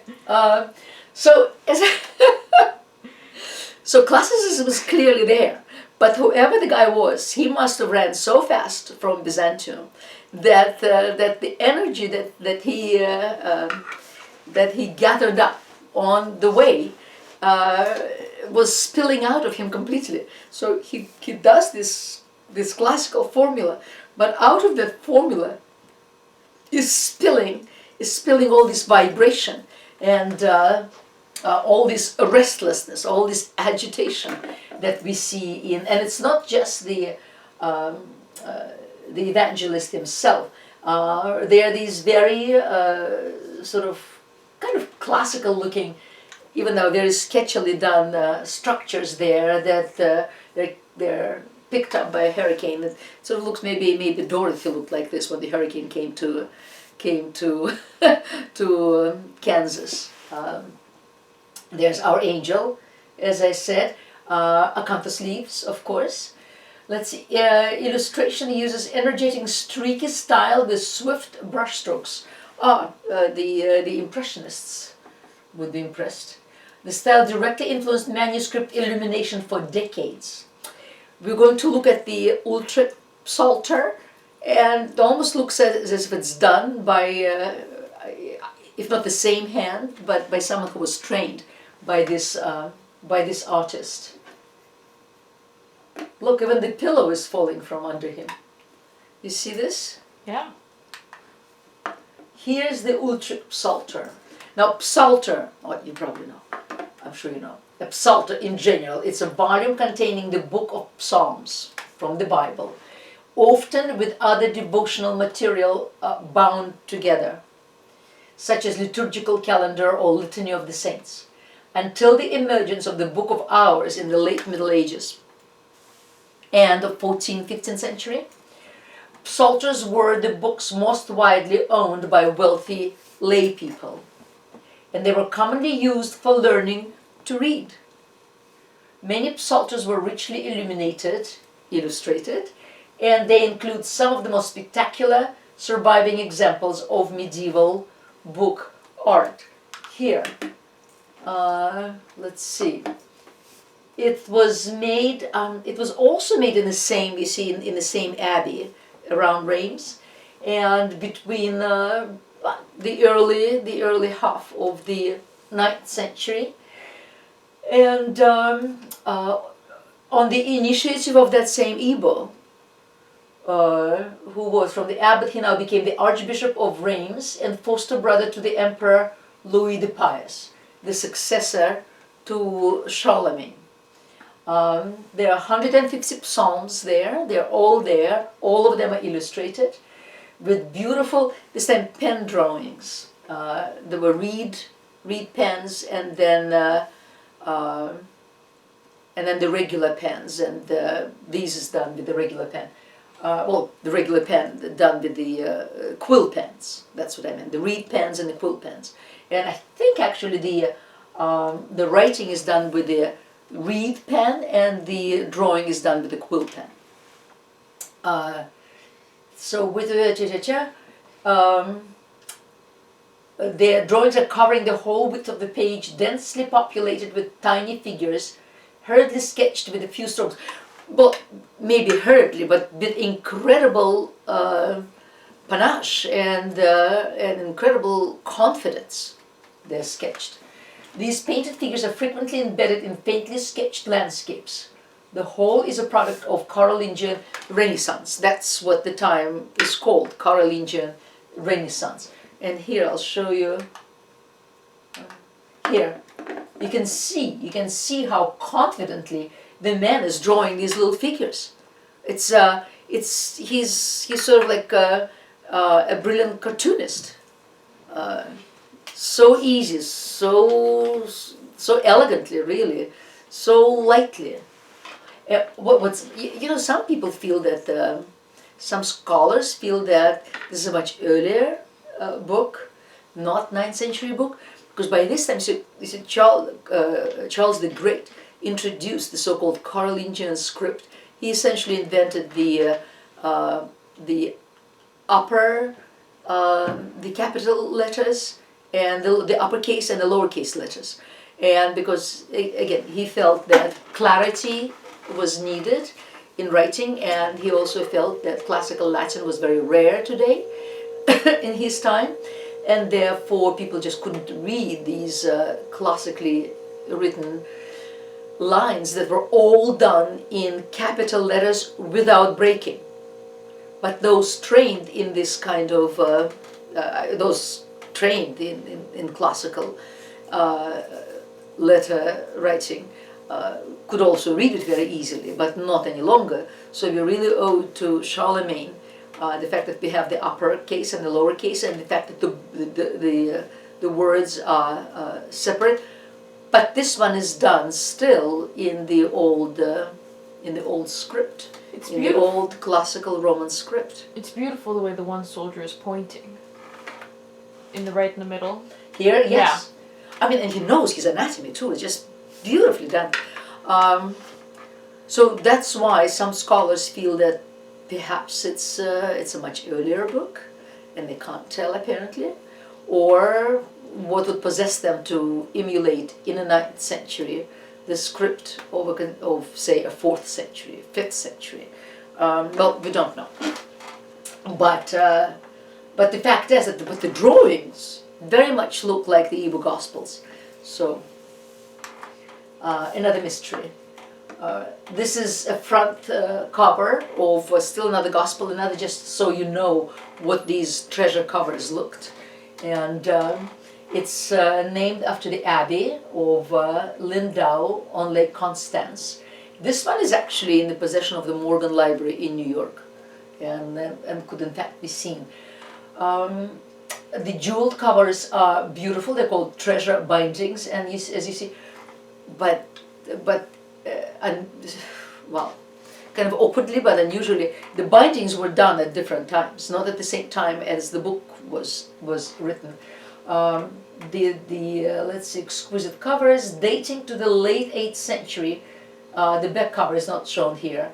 Is the earliest component of the book. And the front cover, this one that we're looking at, is, you see, the late 9th century. That was added to the book, and it's just filled with the most incredible jewelry, stones, and gold.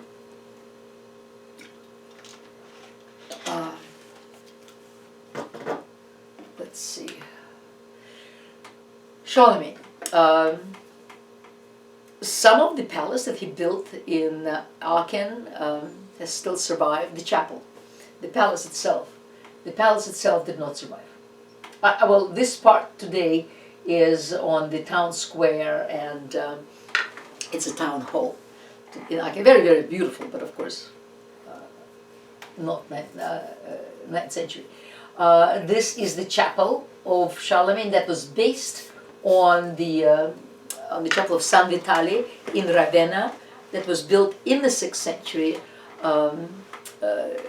by the exarchs, by the viceroys of the Byzantine Empire. Here, this is what it looks like inside.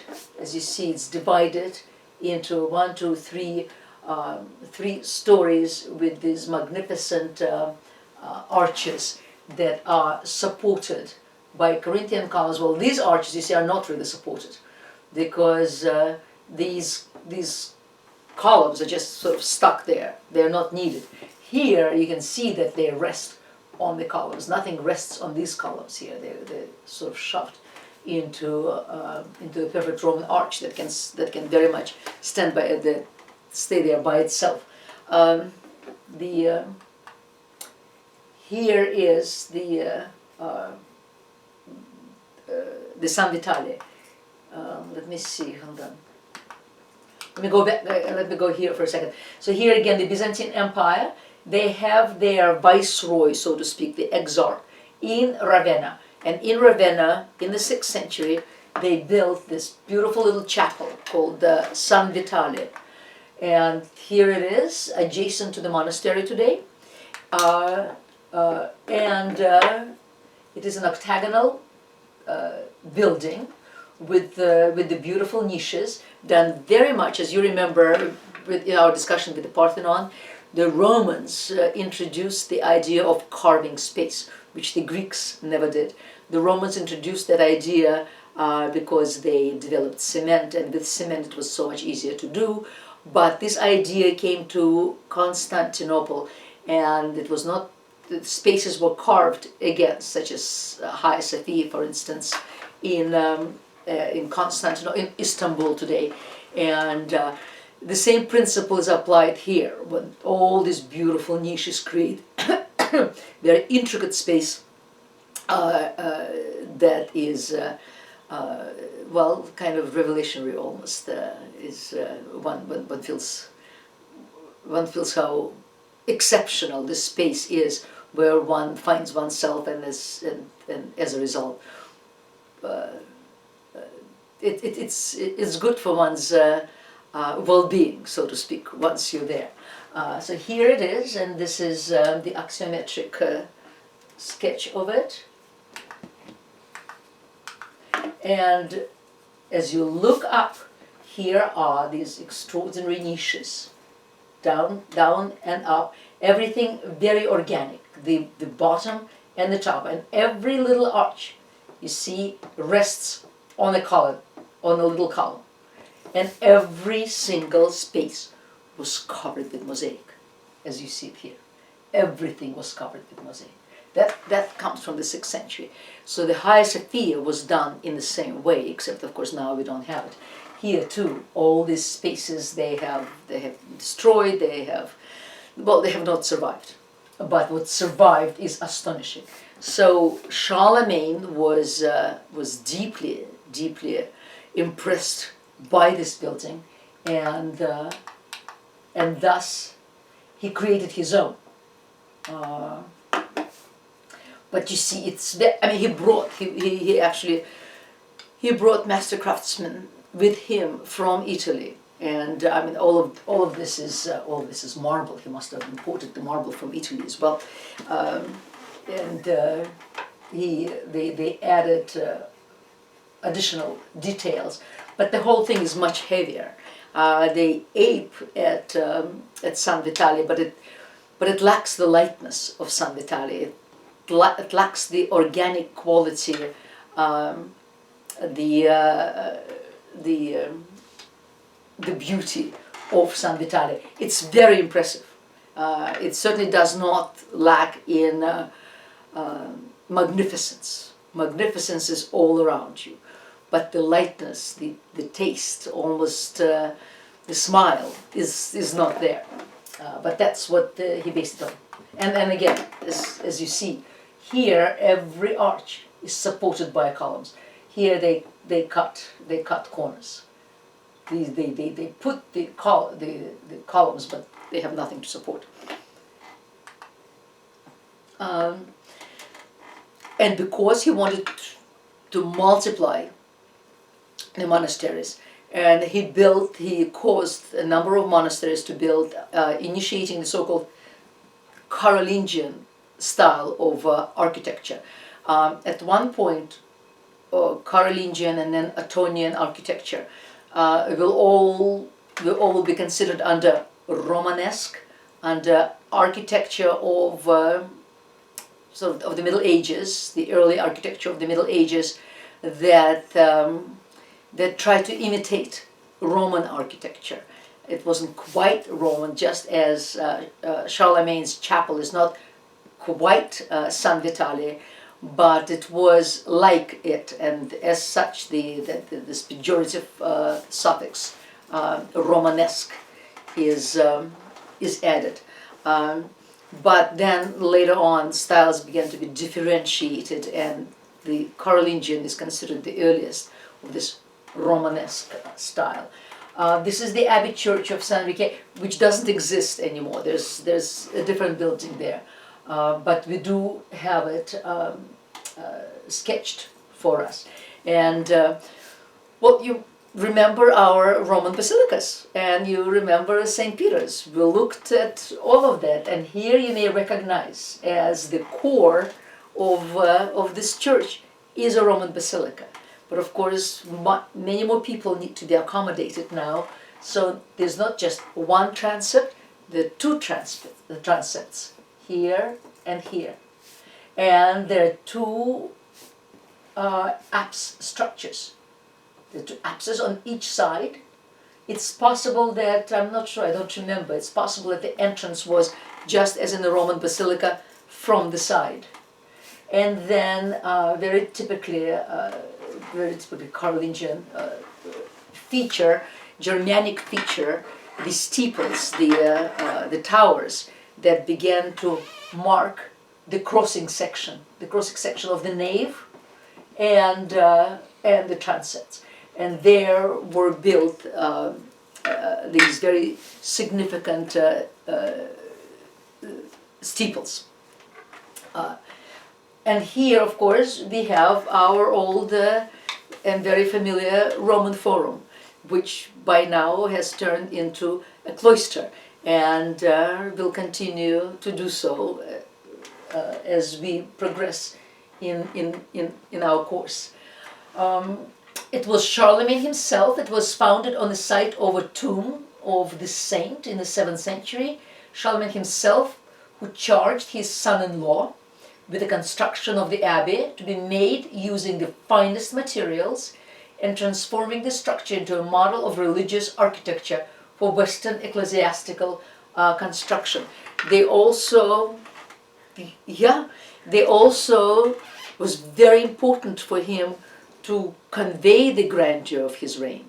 It was to convey his agenda of trying to recreate the Roman Empire under a spiritual Christian guise, as I said, to graft it onto the Christian world. And what better to do, how better to do it than through monasteries, through these great new constructions. And this one was one of the first. Another one that this actually still exists, but only the west. This is called the Westwork Abbey Church at Corvey. The Westwork, as I said, is the only standing structure that dates back to the Carolingian era. Behind it, there's a Baroque church. It is a genuine creation of the period, and its architectural articulation became a model for imperial monasteries, and they were also built there to secure the territorial control and administration, because the territories were administered from monasteries very often, because people who knew how to read and write, people who could administer were clergy, and with time they will become extremely powerful, extremely important part of society and temporal princes in their own right who ruled their lands. As well as propagandation of Christianity and Carolingian cultural and political order throughout Europe. So when they talk about the articulation, it is, again, I don't want to use the word classical, because obviously it's not classical, but the sense of balance, again, the sense of geometry, the sense of symmetry, it is undeniable here. It's divided approximately into three parts: the 1, the 2, the 3, and the central part is sort of almost given a temple entrance, a very tall 4-story temple entrance. But it is pedimented, as you see here, with a sculpture up above, even though it's not a pedimental sculpture, but it's there. And then it is also, so it's the 3 parts here with the projecting porch, so to speak, with beautiful steeples on each side, and then there are also 3 windows across, 1, 2, 3, 1, 2, 3 here, and 3 doorways. So there's a 3 Trinity, there's a 4 Gospels. Those numbers are very much part of this facade. And then again, they're attempting to give almost lightness to the wall, this is very heavy masonry. But they attempt to give lightness to all. The bells are there as well. So these are bell towers, and then so they pierce the windows with those colonnades that we had seen in Ravenna and then in Charlemagne's palace. And we can almost look through them. So, and we also, of course, can hear the bells ringing from there. So it's beautiful, very clean, very symmetrical, very elegant facade, very Romanesque. And this is a model. We don't really have anything because they at San Michele they have the archaeological finds there, but otherwise it's a new building behind. We don't have a Carolingian monastery. The closest thing to it live, if you want to see, you may watch, again when you have time, you may watch Name of the Rose. The film was made after a book by Umberto Eco, and it's sort of a whodunit with Sean Connery as a monk who is also a sleuth and who finds out what is going on. But the life of a monastery is very well conveyed there. And here we have a model of a Carolingian monastery in St. Gall has a monastery today, but of course it's Baroque and Rococo with an absolutely spectacular library. It's worthwhile even just to look on the internet at the library. It's so beautiful. Here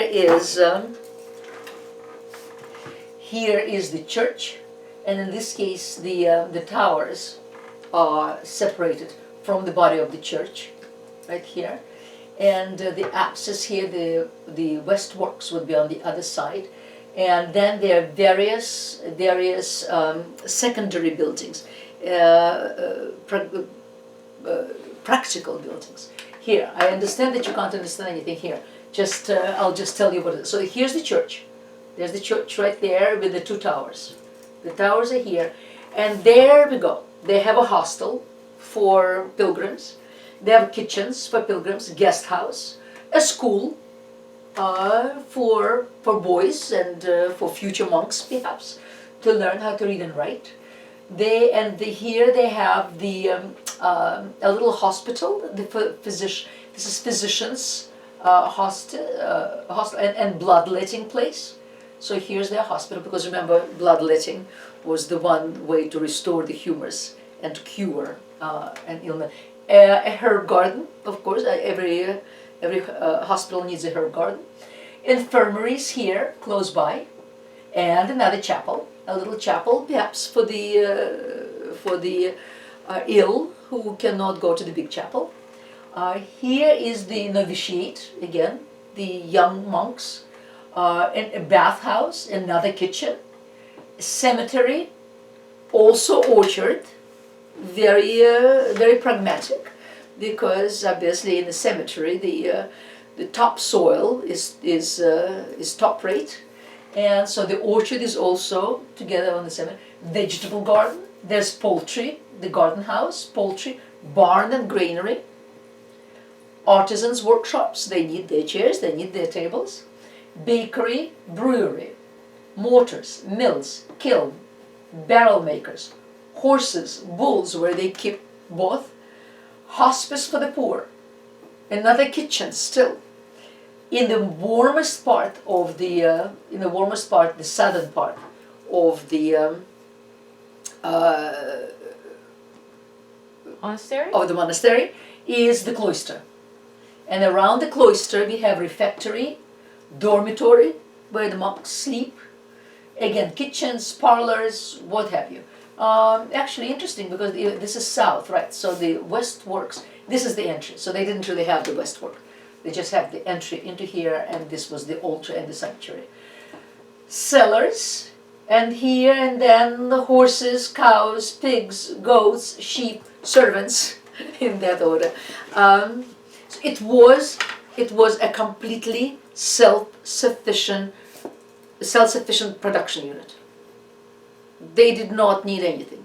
They grew everything there, they produced everything there. So that's what that monastery was. But very, very important for Charlemagne was this place, the scriptorium and the library. Every one of those monasteries would have a scriptorium and a library, which would collect books, which would copy books, which would produce these beautiful illuminations. And the name of the rose is actually about the scriptorium and the library, and it just shows it brilliantly. Yeah. Okay. Off we go. After Charlemagne, things fell apart as well. To make a long story short, towards the end of the millennium, at the end of the 10th century, a king of Saxony his son will be crowned emperor. He will take the name of Otto I, and so from the Carolingian style of art, we go to the Ottonian style of art, which actually was quite similar. Yeah, they of course they built on what they already knew, on the examples of Charlemagne. One of the best monasteries, one of the best buildings to show the Ottonian style is this Abbey Church of St. Michael at Hildesheim, and it was completely destroyed in Second World War.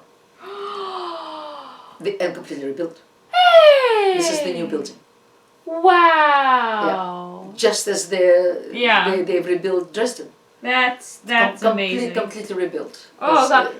What a whirlwind you just took me on. I know. Oh! I know. You can look up what it looked like after Second World War. I don't want to. I don't want to cry. The Ottonian art. Think of children's blocks. Think of cubes and cylinders, and these the triangular shapes, the round triangular shapes, the funnel shapes. Think in terms of children's blocks, and then you'll understand the Ottonian architecture. Because look at this building. It's built together from these blocks, very definitive blocks. The walls were extremely thick. The masonry was very, very impressive. In addition, they began to splay windows. Do we see it here? You don't see it here. Over there, splaying the windows to accentuate the thickness of the walls and to bring in more light, because those monasteries, those churches that had wooden roofs, fine, they didn't have to worry about the heaviness of the roof. But where masonry was used, and barrel vaulting, for instance, that's very heavy, and it pushes down tremendously. So in order for the walls not to fall apart, they have to be extremely thick.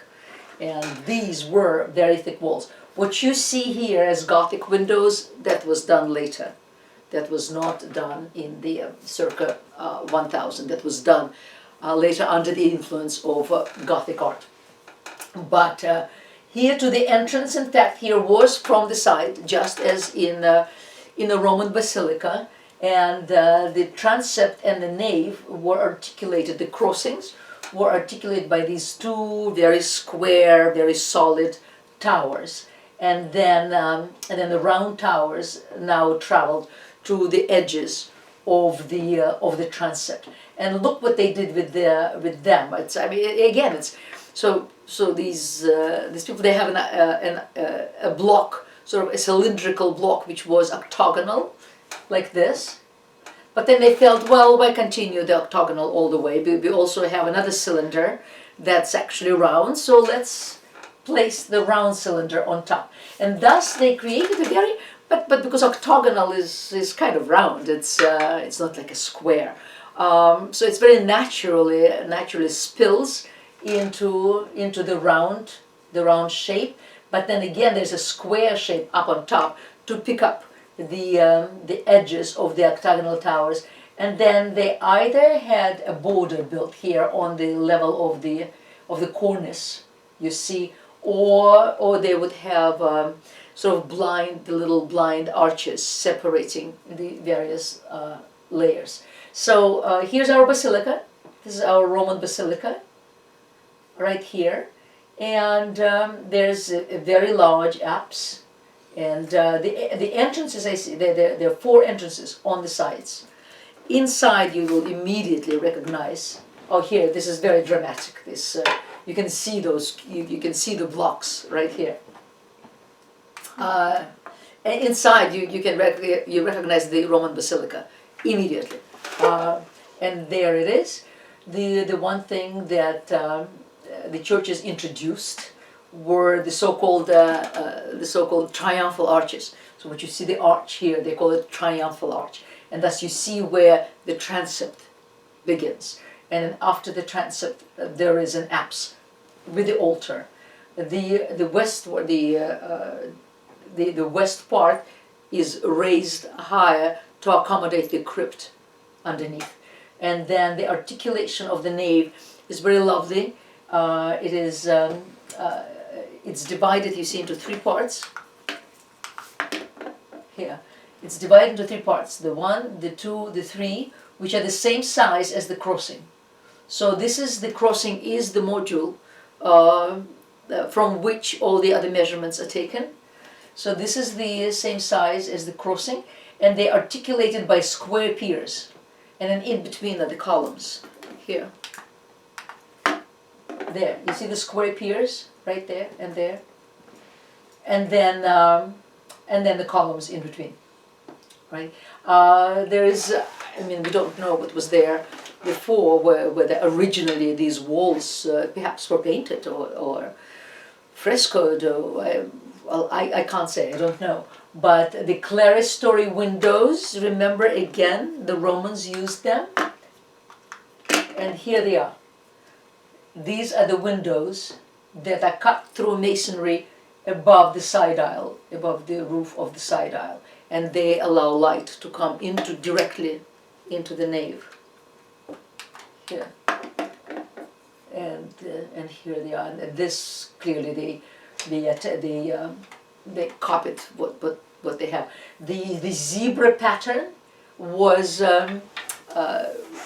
very popular among the Byzantines, and well, still is. The Byzantines are very much there, and then Islam will adopt the same zebra pattern, but this again is the influence perhaps of the Byzantine influence. Here's another one, also in Germany, and this one is perhaps a little earlier, built a little earlier, and this chapter is basically the same thing as you see, but there's an addition. So our Roman basilica is developing as we see, into a Christian church. What it introduces a gallery, and the gallery sits. And the gallery sits in that space underneath that roof that is actually lost otherwise. But they realize that the space here, all this space, can in fact be used. Sort of our closets under our roofs. Why not make a door there and then put some junk? And this is what they realized was the case with this wall. So they cut it through and introduced a gallery that could also be used for overspill. The church was built by Bishop Bernward, who was a tutor to Emperor Otto III. Otto I, who will spend most of his time in Rome, because he also will feel very much as a Roman emperor. Then his son Otto II will die when his own son was only 3 years old. But he would marry a Byzantine princess. So now he was hoping again to unite East and West and to establish a truly Holy Roman Empire that would span East and West. So Otto III, his tutor was Bishop Bernward. And this Bishop Bernward, in fact, commissioned this, the St. Michael, this one. And for this cathedral, he also commissioned something that hadn't been seen since the Roman Empire. He commissioned a set of bronze doors. Now, the bronze doors were very common in ancient Rome. Presumably, Pantheon had a spectacular set. Really? Yeah. Yeah, but you know bronze. Bronze needs to be melted down for cannon. No. No sketches? Huh? No sketches of what the doors would have looked like? I don't know. Oh. Well, cannon, no cannon yet. They don't have cannon Spear, yet. sword. But swords, yeah, for weaponry. Yeah. And for coin. A coin. Yeah, okay, yeah, no cannon yet, of course. But yeah, so no, so he commissioned this because at this point, whatever bronze doors there are, they're just plain. They're plain doors. Whereas Bernard now commissions the doors with a program and with bronze reliefs. And it seems that these two doors, these two left and right, which are 15 feet up, were cast as one piece, which is incredible to imagine. So metallurgy, the casting, must have been at a great height, in fact, to be able to do that instead of just doing separate pieces. I mean, Ghiberti did separate pieces, but these were done. And these are the doors with a message. So the left side designates the Old Testament, and the right side designates the New Testament, and it shows how the New Testament is not really new, how all of it was presaged by the Old Testament. And thus we have here, from top down, the formation of Eve, coupled with Noli me tangere, don't touch me. It's paradise lost and paradise gained. So Eve is born, and then Christ will be the answer to man's fall. Eve presented to Adam, paired with the three Marys at the tomb, salutations. Temptation and fall, paired with crucifixion. The knowledge, sin, versus tree of life, salvation. Accusation and judgment of Adam and Eve, judgment of Jesus by Pilate. Judgment. Pious. By Pilate. Pilate. What did I say? I thought you said pirate. Pilate. Pilate, definitely. Pilate. Thank you. Maybe you said Pilate. Maybe I'm just hearing things. That's okay. expulsion from paradise, paired with presentation of Jesus at the temple. Separation from God versus reunion with God. Adam and Eve working, adoration of the Magi. Firstborn sons of Eve, Cain, and Mary, Jesus, poverty versus wealth. Offerings by Cain, which is grain, and Abel, which is lamb, paired with nativity. Abel's sacrificial lamb versus Jesus, Lamb of God. I mean, my God, they really thought hard to think that those things are similar. Cain slaying Abel, the Annunciation. Despair, sin, murder versus hope and everlasting life. This is quite contrived, isn't it? I mean, but that's what medieval... You had me until Annunciation is the same as Cain's name. It's like, yeah, I know. Like... Yeah, this is certainly contrived. Okay, so... and you know what's interesting, however, is that it seems as if whoever did these things, who did preparatory sketches and what have you, actually perhaps looked at how people act, maybe had somebody model for them, rather than look at the medieval manuscripts and try to copy from them, because there is a degree of verity in these things. Here, for instance, is adorable. Look at this. This is the accusation and judgment of Adam and Eve. Here's God the Father, and he appears from nowhere, and he is very unhappy, and he looks at Adam and Eve, and he sees that they're covering themselves with the leaf, and they said, "I know you have sinned. I know you've eaten of the apple, and look what's happening." So there's the finger of God, and he's shaking it at Adam, and look what Adam immediately does. He immediately points at Eve. "I'm not guilty. She is." And look what Eve does. She immediately points at this, well, it's supposed to be a snake, it looks like a chicken. But it is, I mean the action, the interaction is so adorable, and it's so real, and it's so true, that it almost seems as if it's taken from nature, of course. And then there's a pathetic little tree that kind of looks more like large flowers. But and here it says our bishop also signed here. He is the one signed his name. It's because of him that this is done. Here's another one. This is temptation and the fall. And here you have Adam with an apple already, and Eve. Eve, however, has 2 apples. They show Eve as grabby, as hungry. Whether she's hungry for knowledge or whether she's just hungry for apples is not. But perhaps for knowledge, because look, there's a snake here. They actually put the snake with another apple in its mouth, and there are more apples hanging there. So the temptation is definitely there.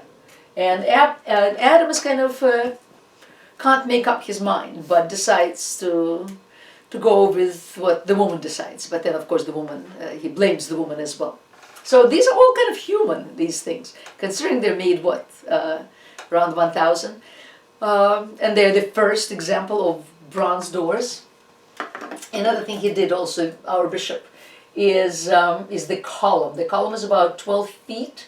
And obviously you immediately probably think about the column of Trajan. And yes, the column of Trajan inaugurated all sorts of victory columns in the Roman Empire, and this is not a victory column, this is the life of Christ. So this is the life of Christ column, and it also sits in the abbey, and it's also an example of Romanesque sculpture, which we don't have that many. Attonian, not even Romanesque, Attonian, of which we don't have that many examples, so very happy to have it. And the medieval manuscript, because under Ottos continued to do what Charlemagne did, producing copies of the Bible and illustrating them. And here we have Otto III himself sitting, very importantly, very emperor-like, on the throne, and he was. I mean, he was a son of a Byzantine empress, so it would be conceivable for him to become a Byzantine emperor, in addition to the emperor, to being an emperor of the West. It didn't happen, but conceivable. And there he is sitting on the throne, and on one side of him are those who fight for him, the military men, and on the other side of him are those who pray for him, here the churchmen.